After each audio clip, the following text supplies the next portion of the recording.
So now let's talk about why specifically you should not be using composite leather as a beginner. Sticking with my philosophy of delayed gratification and making things difficult on yourself up front so that later on they become easier, part of that includes making sure that you don't take any shortcuts along the way. You avoid shortcuts as much as possible, because casual players that are just out here to have fun, but they don't really care about how good of a player they could really be. They don't care about legend, legacy, building that kind of thing, which is perfectly fine. But those players, they are definitely going to take those shortcuts because they are only looking to have fun for a few hours out here and go home. Whereas us, we are looking to become the best possible players we can be. Which means not only do we not take shortcuts, but we try to go the opposite direction, meaning we're going to go down every possible path we can think of because we want to get that experience. We want to have experience, knowledge, skill of every aspect of the game that other players will not have. One of the most major shortcuts that players take is using a composite leather basketball immediately as beginners. The reason for that is because composite leather basketballs are meant to mimic professional style basketballs. They're meant to feel and look professional. Essentially, all those features make a ball more user-friendly. And it's more user-friendly because of the overall grip of the ball, the overall texture, the overall handling of the ball is easier, which overall makes playing the game easier.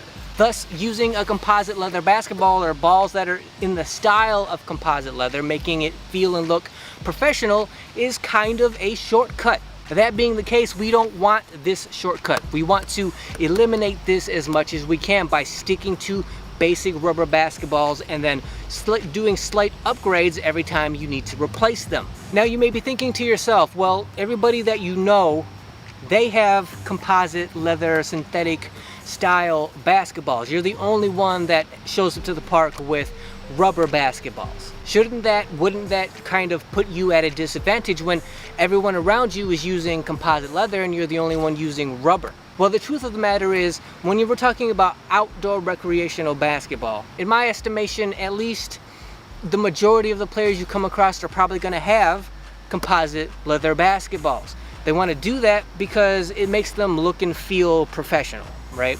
So because you're going to come across players who the majority of them have composite leather, it makes sense that you would feel like you're going to be at a disadvantage because you're only used to using rubber basketballs. But then when you come out to the park, and I've made this point before, when you play against pretty much any other player out here, especially strangers, they're going to want to use their basketball. They're not going to want to use your basketball, even if your basketball is clearly superior, better than theirs, because basically they're used to their basketball and they know that you're not used to their basketball. So if they insist on using their basketball, they feel as though that's going to give them a competitive advantage over you. So most players, not only are they going to have composite leather, but they're going to insist on using their composite leather, and you're used to only using rubber. So I get it when you may be thinking that only practicing with rubber basketballs could be a detriment to you, but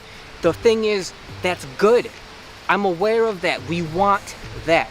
That is part of making the game harder on yourself on purpose. You want that experience. You need that experience. You should have it, embrace it when it happens. It's good to go that direction. It is not good to go the opposite direction, which is you start out your career, start out learning your fundamentals as a beginner using composite leather, and then you come out to the park and somebody has just a regular old rubber basketball and they insist on using that rubber basketball, but because you're only used to using composite leather, when you downgrade and have to use that rubber basketball, you're not used to it. You're not used to the grippiness, you're not used to the lack of features, and because of that, that can be a major obstacle for you.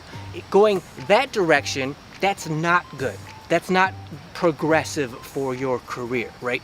If you are going to be faced with obstacles, roadblocks, problems, right, you want that to come from upgrading, right? So you're only used to using rubber, The upgrade would be you go to the park and now you have to compete using composite leather. That's perfectly fine.